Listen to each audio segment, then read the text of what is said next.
Now a managing partner at Pacific Public Affairs, Joe Woods left Dow Constantine's office in February 2015, more than 3 years before his lobbying for the Mariners began.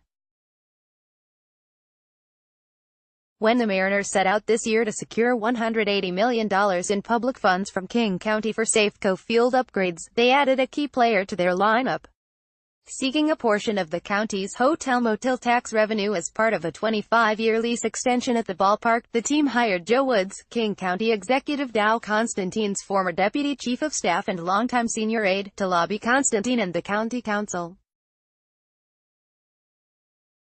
Many governments have revolving door laws that limit immediate lobbying by former legislators and other employees. Woods broke no such law.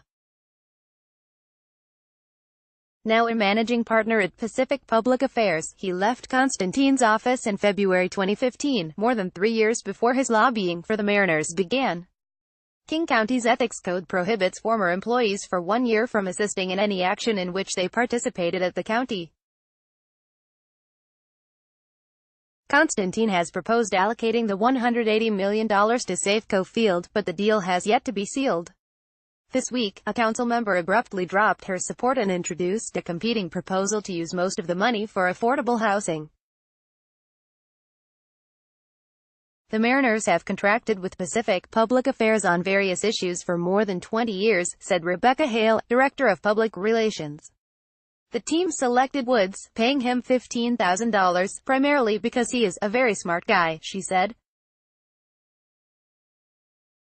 Everything has been totally above board in terms of his participation, said Constantine's chief of staff, Rachel Smith.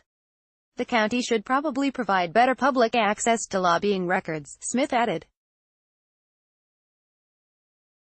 On its website, the county lists registered lobbyists and their clients but not the expense reports they file with the county.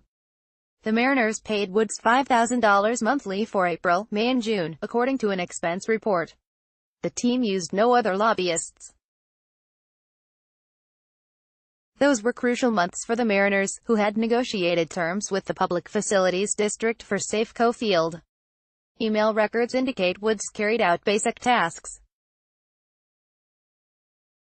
He was involved in planning for conference calls with Constantine staffers in March and May, and he set up a meeting between Constantine and Mariners chairman John Stanton in April. The records also show that Woods met and exchanged messages with council members about the hotel-motel tax legislation.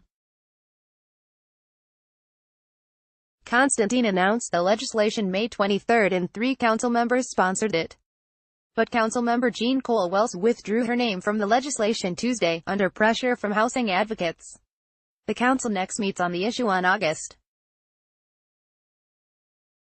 29, and a final vote could happen in September.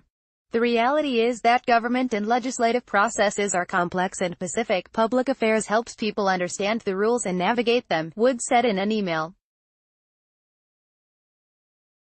I did work for the county years ago and have ensured all rules are being followed and any lobbying activity is being transparently reported. Before serving as Deputy Chief of Staff, Woods was Constantine's Council Relations Director. Constantine referred to Woods as one of my most trusted advisors in a news release when Woods moved on. Under an initiative approved by voters in 2015, Seattle prohibits former department heads and their highest-paid employees for 3 years from lobbying the city. The position of the local League of Women Voters is that former government employees should be barred for 2 years from working for any company for which they had oversight or contract responsibilities. Despite its recent growth, Seattle is still a bit of a small town when it comes to politics and government, said Stephanie Sarkovich, the league's president. Everyone is connected.